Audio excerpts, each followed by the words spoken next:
أعوذ بالله من الشيطان الرجيم. بسم الله الرحمن الرحيم. الحمد لله، الصلاة والسلام على رسول الله، ثم أما بعد.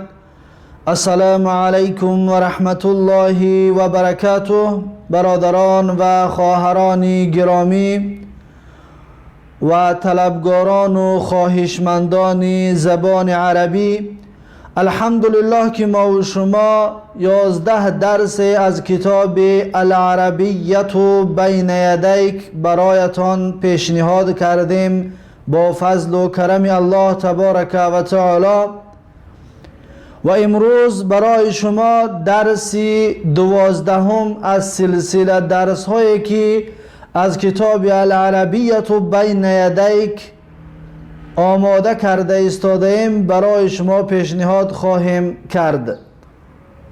پس هر کسی که کتاب دارد می تواند که صفحه 46 را بکشاید و کسانی که از ویدیو تماشا می کند درس ما و شما از اینجا شروع می شود که در اول صفحه 46 می گوید که الوحدة الثانی، یعنی که بخش دوم. حالا ما و شما در بخش دوم هستیم و امروز آخرین درس از بخش دوم می باشد. بعد از این امتحان می شود و بعد از امتحان میگذریم به بخش سیوم.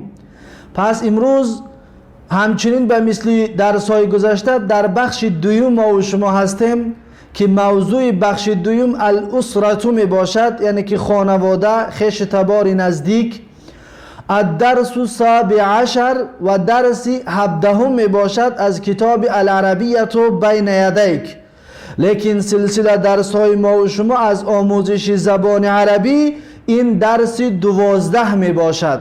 به خاطر آنه که ما و شما دو درس را یک درس میکنیم بعضی درس ها ده، به همین سبب ما و شما در درس 12 هستیم و در این کتاب در درس 17 رسیدیم. پس میگوید که القراءت یعنی که خواندن، قرائت یعنی که خواندن. التدریب، تدریب یعنی که مشق و تمرین، تمرین یکم. انظر و استمع و قرأ، نگاه کن و گوش کن و بخوان. این عباره ها را بارها ترجمه کردگی بودیم. پس میخوانیم حالا که چی میگوید. پس این را خوب نگاه بکنید و گوش بکنید و همچنین شما خودتان هم بخوانید. والدون، والد یعنی پدر. والدتون، والده مادر. اخون، اخ برادر. اختون، اخت خواهر. ابنون، ابن پسر. ابنتون، ابنه دختر. عمون، عم عمک. عمتون، عمه عمه. جدون، جد بابی. جدتون، جده مامه. شجرتون، شجره درخت. اسرتون، اسره خانواده. پس این کلمه ها را شما خودتان بخوانید و اهمیت بدید و بسیار تکرار بکنید. و میگذاریم بعد تدریبی بعدیش. میگه التدریب الثانی، یعنی که مشق دوم یا تمرین دوم. صل بین کل کلمتین متطابقتین.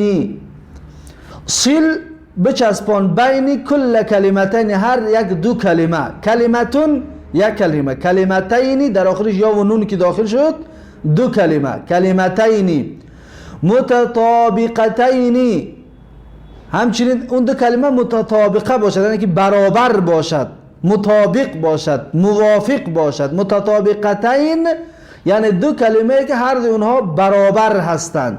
پس اینجا را ببینید میگه که یصلی، اسرتون، ابنتون، الرسول، یقرأ، مسجد، شجرتون، القرآن، مصلا، ابن.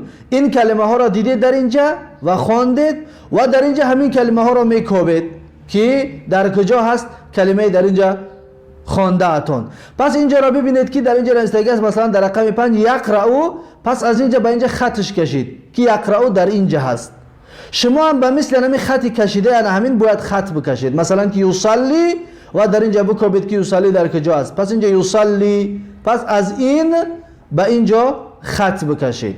یا مثلا که مسجدون و در اینجا میکوبید که مسجد در کجا است، پس این مسجد هست، پس از این به این خط میکشید. پس سیل بچسبان، ان همین طور چسباندن رو میگن، یعنی که خط کشیدن. پس این وظیفه شما هست که همه اینها رو کار بکنید و خط بکشید و هر یک کلمه که در اینجا هست در اینجا پیدایش بکنید. پس این بود صفحه 46 و میگذاریم در صفحه 47. در صفحه 47 میگوید که الوحدة الثانی، یعنی که بخش دوم، الاسرة خانواده، خیش تباری نزدیک، الدرس السابع عشر، درس 17. حالا ما و شما از کتاب در درس 17 هستیم، لیکن سلسله درس های ما و شما درس 12 می باشد. این پس در اینجا میگه التدریب ثالث، یعنی که مشق سیوم یا تمرین سیوم. اقرأ یعنی که بخوان، ثم ضع علامة خطأ بجانب الكلمة المختلفة في كل مجموعة كما في المثال. میگه که پس بگذار علامت خطا را، علامت خطا نادرست بودن را، بجانب الكلمة المختلفة، در یک جانبی، در یک طرفی کلمه ای که مختلف است، دیگرگون هست، فی کل مجموعه، در هر یک مجموعه، در هر یک طایفه. مثلا این مجموعه را ببینید، مجموعه 1، مجموعه 2، مجموعه 3، مجموعه 4، این مجموعه ها را میگوید. کما فی المثال، چطوری که در مثال هست. پس ما شما میبینیم که در مثال چی میگوید. مثلا مثال در میگه این مثال هست، در مثال میگوید که در حرف الف میگوید والدتون، یعنی که مادر. حرف با در میگوید والدون، حرف جیم در میگوید والدون. ببینید پس در اینجا کلمه مختلف، کلمه دیگرگون کدامش هست؟ والدتون. پس اینجا را نمی خطش میکشید، یا که اینجا خودش کار کردگی خط کشیدگی هست، یعنی که علامت خطا گذاشتگی است که اینجا این کلمه دیگر هست. اما والدون، والدون هرش یک کلمه هست، اما این دیگر کلمه هست. میگذاریم بر رقم 2. در رقم 2 میگوید که سعیدون، سعیدون، سعیدتون. در اینجا کلمه مختلف کدامش هست؟ میبینید که کدامش مختلف است، دو تاش یک نموده است و اینش مختلف است و در اینجا خودتون کار میکنید. همچنین جدون، جدون، جدتون، کلمه مختلف در اینجا کدامش است و علامت خطا را در بین این قوسا میگذارید. و چهارم ابنون، ابنتون، ابنون. در اینجا کلمه مختلف کدامش است و در بین قوسها میگذارید علامت خطا را. پس این بود تمرین سیوم و میگذاریم به تمرین چهارم. در تمرین چهارم میگه که التدریب الرابع، یعنی که مشق سیوم، تمرین سیوم. اقرأ یعنی که بخوان، ثم ضع علامة خطأ بجانب الجملة المختلفة في كل مجموعة كما في المثال. بخوان میگوید پس بگذار علامت خطا را در یک طرف جمله که مختلف است، یعنی دیگرگون هست، فی کل مجموعه، در هر یک مجموعه. این مجموعه ها 4 تا مجموعه که آوردگی هست، در هر یک تاش کما فی المثال، چطوری که در مثال آورده است و در مثال پیشنهاد کردگی است. پس ببینید در مثال میگوید که هذا هو مهندس، این همان انجینیر هست. هذه هي مهندسة، هذا هو مهندس. پس در بین همین کلمه ها، در بین همین جمله ها، جمله مختلف کدامش است؟ یعنی ببینید در اینجا هذا هو مهندس، هذا هو مهندس، هر اینها یک معنی دارد، یعنی که مردانه هست. هذه هي مهندسة، این زنانه هست. پس فرق مختلف کلمه همین بینگیش بوده است که خودش کار کرده است و علامت خطا را گذاشتگی هست. و میگذاریم بر رقم 2 میگوید یقرأ القرآن، تقرأ القرآن، یقرأ القرآن. در این 3 تا جمله مختلفش کدام است؟ در اینجا باید شما خطا را بگذارید، یعنی که علامت خطا را بگذارید. کدام اینها مختلف است و دیگرگون هست. من انتی، در رقم 3 میگوید که من انتی، من انت، من انتی. در اینجا جمله مختلف کدامش است؟ در بین این خطا را بگذارید که کدام این مختلف هست و از معنی هاشان دقت بتید و با اهمیت باشید. از حرکت هایش میفهمید که مختلفش کدام می باشد. و در رقم 4 میگه هذا اذان العصر، هذا اذان العصر، هذا اذان الفجر. پس در اینجا جمله مختلف کدامش می باشد و جمله که دیگرگون هست کدامش می باشد. پس در این بین قوس علامت خطا را بگذارید. همچنین هم وظیفه خود شما است که باید شما خودتان کار بکنید. و با این صفحه 47 خلاص شد و میگذاریم به صفحه بعدیش، صفحه 48. و در صفحه 48 میگوید که الوحدة ثانی، یعنی که بخش دوم یا قسم دوم، الاسرة یعنی که خانواده، خویش و تبار نزدیک، الدرس السابع عشر، درس 17. حالا ما و شما از کتاب در درس 17 رسیدیم، لیکن سلسله درس های ما و شما درس 12 می باشد. پس در اینجا میگوید که التدریب خامس، یعنی که مشق پنجم، انظر و استمع و قرأ، نگاه کن و گوش کن و بخوان. پس اینها را شما خوب نگاه کنید و خوب گوش کنید و خوب همچنین بخوانید. مثلا هذا عمه احمد هو مهندس، خوب اهمیت بدید و خوب بخوانید و همچنین شما خودتون در پیش خودتون ترجمه اش کنید. ما ترجمه نمیکنیم زیرا که کلمه ها رو چندین بار ترجمه کردیم و شما خودتون در پیشتون ترجمه اش کنید. مثلا هذا عمه احمد هو مهندس، عثمان في المسجد يقرأ القرآن، هذا أذان الفجر هيا بنا إلى المسجد، فاطمة في الغرفة تصلي، محمود في البيت يتوضأ، هذا أخي عمار هو معلم. پس اینها را بارها بخوانید و بسیار ترجمه بکنید تا اینکه ترجمه کردن تونم درست شود و کلمه ها در ذهنتان بماند. و میگذاریم بعد تدریب ششم.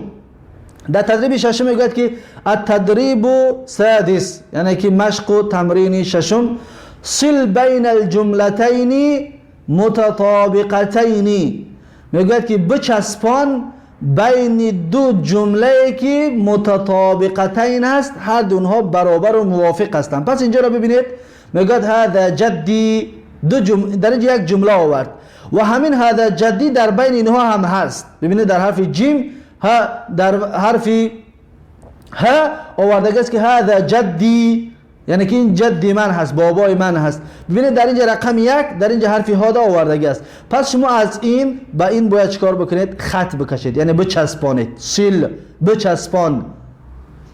پس میگه هذا جدی، هذه والدتی، هو یصلی، هذا جده، هي تصلی، هذا والدی. پس همین کلمه ها 6 جمله که آورده است، همین 6 جمله در اینجا هم هست. پس اینها را شما خودتون پیدا بکنید و خط بکشید و بچسبونید بین اینها. و با این صفحه 48 خلاص شد و میگذاریم به صفحه 49 از کتاب العربیت بین یدیک. و میگوید در اول صفحه 49 میگوید که الوحدة الثانی، یعنی که بخش دوم، الاسرة خانواده، خویش و تبار نزدیک، الدرس 18، درس 18. حالا ما و شما از کتاب العربیت بین یدیک در درس 18 رسیدیم، لیکن سلسله درس های ما و شما این درس 12 می باشد. حالا ما و شما در درس 12 قرار داریم. پس میگوید الکتابت، نوشتن.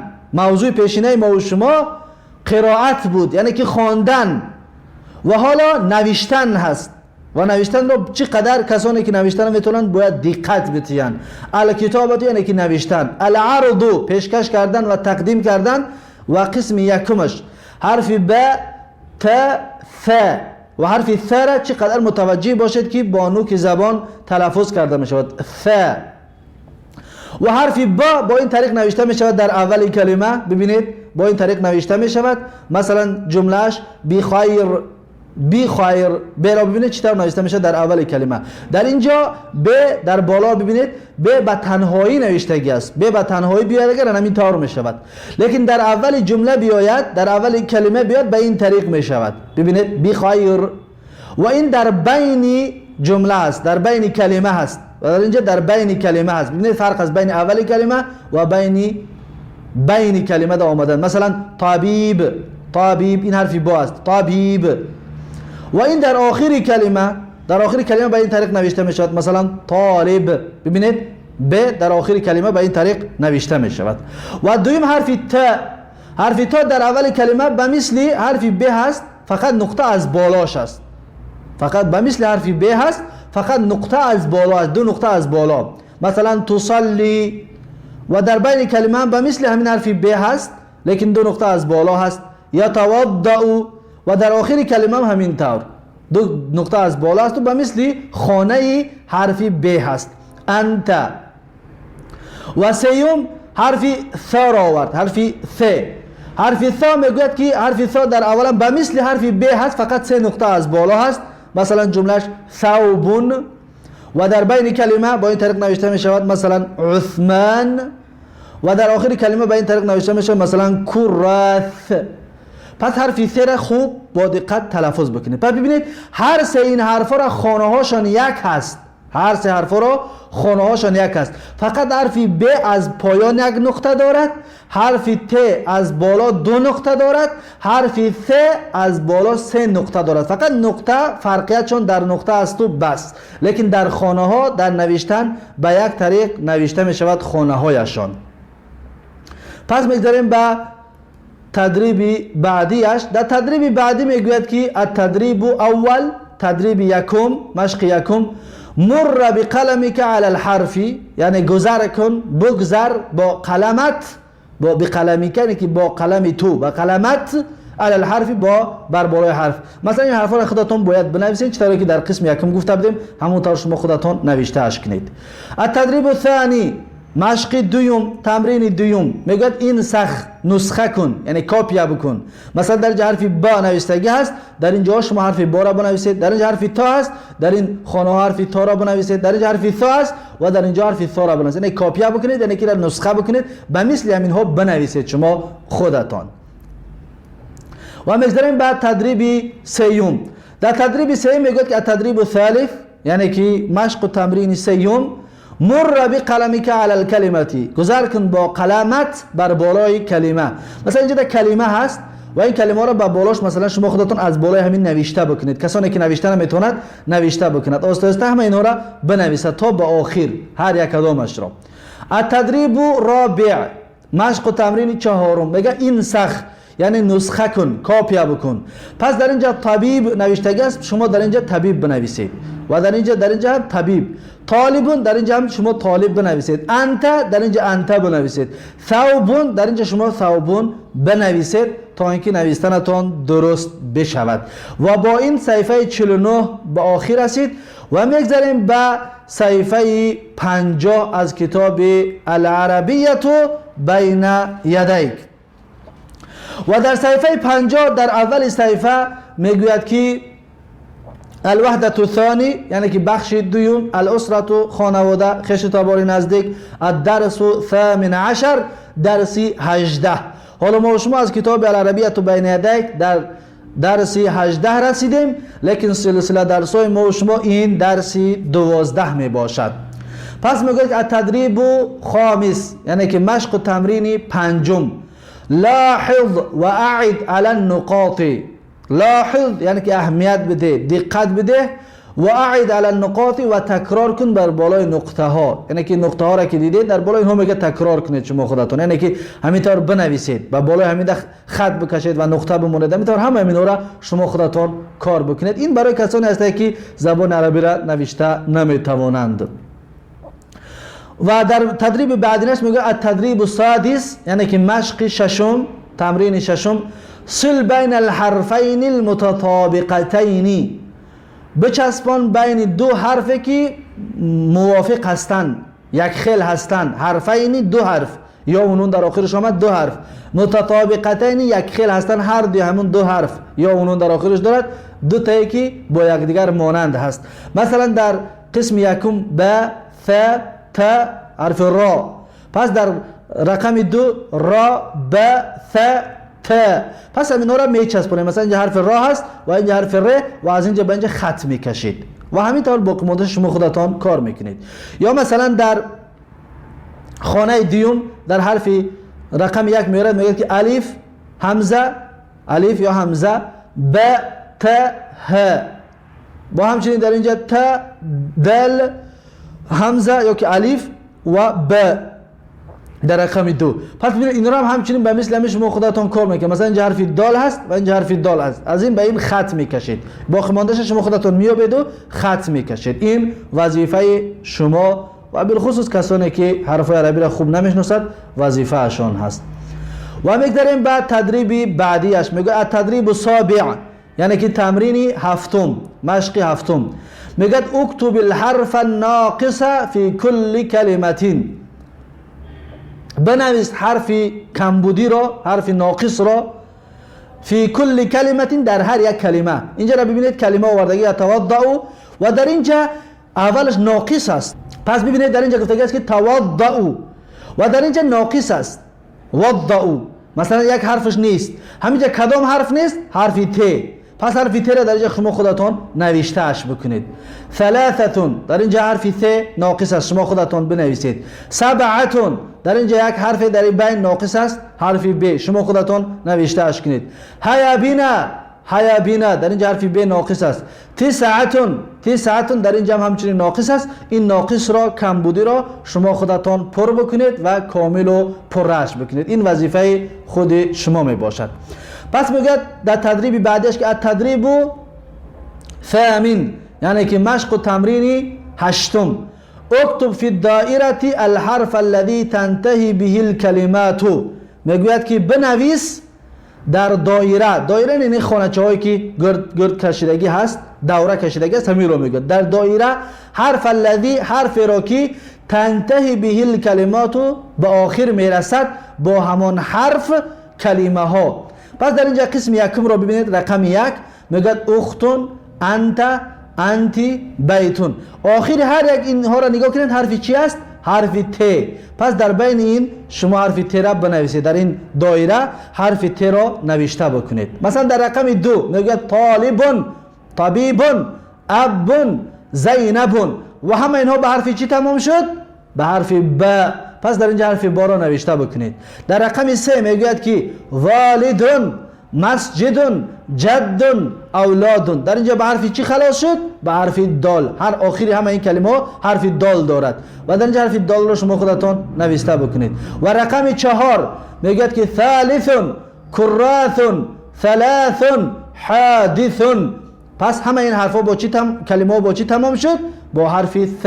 پس در اینجا حرف ث را شما خودتان نوشته بکنید. پس با این خلاص شد صفحه 50 و میگذاریم به صفحه بعدی، صفحه 51.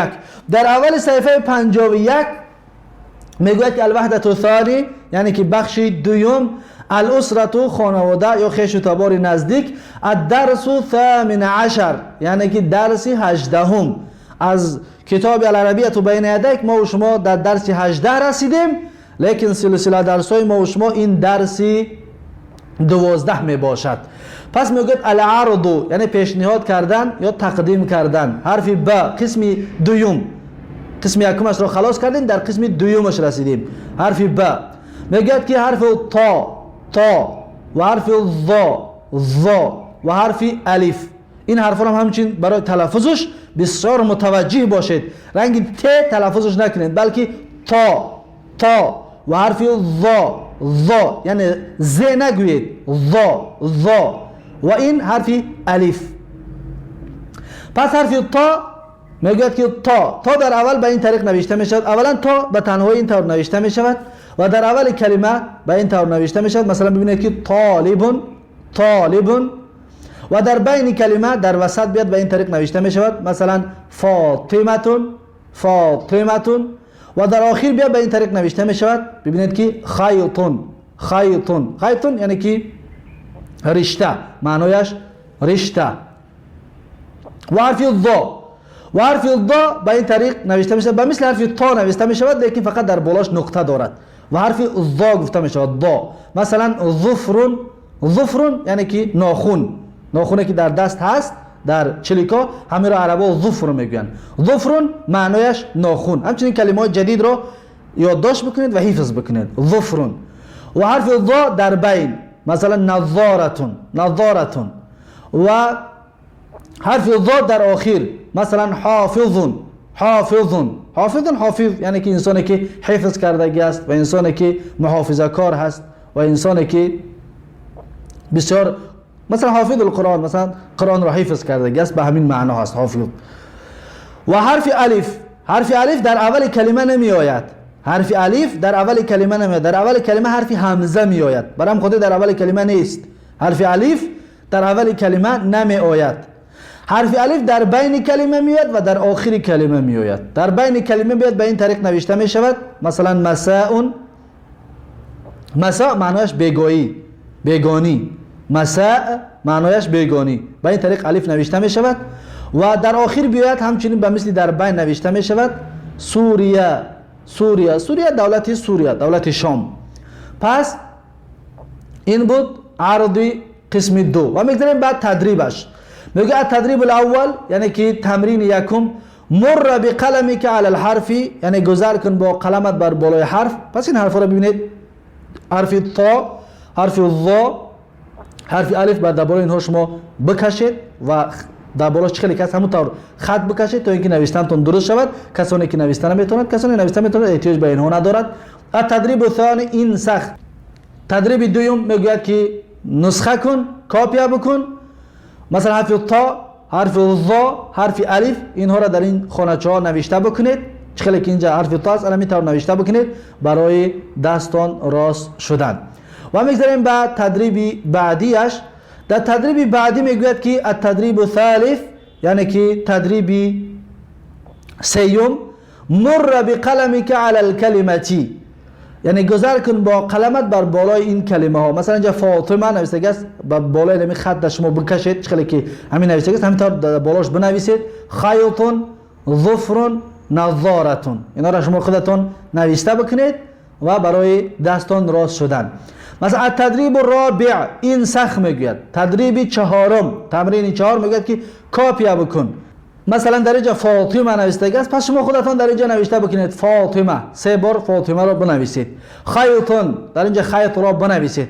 ظفرون، در اینجا ظفر را 3 بار بنویسید. نظارتون، در اینجا نظاره را بنویسید تا اینکه نوشتنتون درست شود و با طریق درست و صحیح نوشته بتوانید. و با این خلاص شد صفحه 51 و میگذاریم به صفحه بعدیش. در صفحه بعدیش میگوید که مثلا صفحه 52 در میگوید که الوحدة الثانی یعنی که بخش دوم، قسم دوم. الاسرة یعنی که خانواده، خویش و تبار نزدیک. الدرس الثامن عشر یعنی که درس 18م، درس 18م. حالا ما و شما از کتاب در درس 18 رسیدیم، لیکن سلسله درس های ما و شما این درس 12 می باشد از آموزش زبان عربی. الدرس التدریب خامس یعنی که تمرین پنجم. لاحظ و اعد علی النقاط یعنی که اهمیت بده، دقت بده و تکرار بکن بر بالای نقطه ها. ببینید در اینجا نقطه ها و همچنین در بالای اینها نوشته بکنید چند بار و در اینجا همچنین به مثل همین نوشته بکنید، با دقت نوشته بکنید. چطوری که نوشته است به مثل همین شما خودتون نوشته بکنید. هر یک حرفی که مثلا حرف تا، حرف تا را نوشته بکنید. حرف تا، این حرف تا در اول کلمه، این حرف تا در آخر کلمه و این حرف تا، حرف ضا در اول کلمه، حرف ضا در آخر کلمه، حرف همزه در اول کلمه و حرف همزه در آخر کلمه و اینها را شما خودتان بسیار نوشته بکنید برای راست شدن دستهایتان. و میگه التدریب السادس یعنی که تمرین ششم. ضع علامت صحیح امام الکلمه التي فيها الحرف. میگه که بگذار علامت صحیح را امام الکلمه یعنی در پیش کلمه کی، کلمه التي در پیش کلمه کی فيها الحرف در همان کلمه حرف است. مثلا در اینجا حرف تا هست، و در این حرف تا مثلا در اینجا این جمله ها را میخوانید، در کدام جمله حرف تا را دیدید در اینجا علامت صحیح را میگذارید، علامت صحیح را در اینجا میگذارید. مثلا میگه که صلا، در اینجا حرف تا هست؟ نه، صلا در اینجا حرف تا نیست. مثلا طالبون، در اینجا حرف تا هست؟ بله، طالبون حرف تا، پس در اینجا علامت صحیح را میگذارید. نظارتون، در اینجا حرف تا هست؟ نه، حرف ظا هست. معطفون، در اینجا حرف تا هست؟ بله، حرف تا هست، پس در اینجا علامت صحیح را میگذارید. طبیبون همینطور. و در اینجا حرف ظا، مثلا توضأ، حرف ظا هست؟ نه. نظارتون، حافظون، خیطون، ظفرون، پس همین را نگاه میکنید در کدامش که حرف ظا هست در اینجا علامت صحیح را میگذارید. و در اینجا حرف الف، مثلا حرف حمزه یا که الف، هذا حرف الف دارد. حمامون حرف الف دارد. اکبرون این حرف الف نیست بلکه این حرف حمزه هست. والدون، والدون یعنی که حرف الف دارد. قرأ این حرف حمزه است، این حرف الف نمی باشد بلکه این حمزه می باشد. پس کدامش در حرف الف را دیدید در اینجا علامت صحیح را می گذارید. و میگذاریم به تدریب بعدیش. در تدریب بعدی میگوید که التدریب السابع، یعنی که تمرین هفتم، سل بین الحرفین المتطابقتین، یعنی که بچسبان بین دو حرفی که موافق هستند، هر دیامون حرفا. مثلا دو حرفی که با دیگر موافق و برابر هستند بین اونها میگوید بچسبان. مثلا در اینجا ببینید حرف تا، حرف ظا، حرف الف، حرف حمزه، حرف دال، حرف ذال، حرف را، حرف زا، حرف ب، حرف ث، حرف ث و حرف واو. و در اینجا هم همچنین همین حرفا هستند و همین حرفا در پایان هم هست. پس مثلا در اینجا ببینید الف، در اینجا الف است، پس با این خط میکشید، میچسبانید. یا مثلا در اینجا ببینید حرف زا و در اینجا حرف زا هست و از این حرف زا با این حرف زا خط میکشید و باقی مانده اش را شما خودتان کار میکنید و شما خودتان حل و فصل میکنید. التدریب الثامن، مشق هشتم، انسخ الحروف التالیه. انسخ الحروف التالیه یعنی که کاپیا بکن یا نسخه بکن حرفای می آمدگی را، حرفای زیرین را. مثلا در اینجا حرف تا، حرف ظا، حرف الف، حرف حمزه، حرف ب، حرف ت، حرف ث، حرف دال، حرف ذال، حرف را، حرف زا، حرف واو، اینها را میگه در اینجا نسخه بکن، یعنی کپی امر بنویس، در اینجا 2 بار بنویس، اینجا 2 بار، همینطور تا به آخر همشه نوشته بکن. و اینها اصلا برای کسانی که حرف عربی را خوانده و نوشتنشون مشکل است، برای اونها است که دستایشان راست بشود. اما کسانی که در نوشتن زبان عربی، حرفای عربی خوب هستند، احتیاج به این نوشتجات و به این تمرین ها ندارند. همچون در کتاب آمده است، از این حساب همچون درس برای شما پیشنهادش میکنیم. و الا بسیار برادران و دوستان احتیاج به این تمرین ها ندارند. به هر صورت فایده برای کسانی که نو زبان عربی آموخته ایستادن، برای دستایشان راست شدن فایده البته را دارد. پس این بود درس 12 ما و شما و با این خلاص شد صفحه 52 از کتاب العربیه بین یدک و همچنین با این درس 12 تمام شد قسم دومی از کتاب العربیه بین یدک، یعنی که وحدت الثانیه خلاص شد و درس آینده انشاءالله از وحدت الثالثه بخش سیوم شروع خواهیم کرد. پیش از اون انشاءالله درس آینده برای شما نتیجه امتحان را از این درس های عربی پیشنهاد خواهیم کرد که برادرها و دوستا چقدر از زبان عربی خوب یا چقدر تعلیم گرفتن و چی فایده ها گرفتن. درس آینده به سمع شما خواهیم رسانید و در اینجا درس امروزه را با پایان میرسانیم و تا درس آینده یک شما را به الله تبارک و تعالی میسپاریم و الله حافظ و مددگارتان و هر جایی که باشید سربلند باشید. و در اینجا همچنین میخوام اعلان را براتون برسانم که کسانی که این درس ها را در یوتیوب تماشا میکنن و نمیدونند که طریق امتحان چی طور هستند و نمره ما در یوتیوب هست، در زیر ویدیو هست، شما میتونید نمره واتساپ رو از اونجا بگیرید، با طریق واتساپ با ما در تماس ببرید و طریق امتحان با واتساپ با تلفن کردن با صحبت کردن می باشد که تلفن میکنیم و شما را امتحان میکنیم از زبان عربی. بارک الله فیکم و جزاکم الله خیرا و السلام علیکم و رحمت الله و برکاته.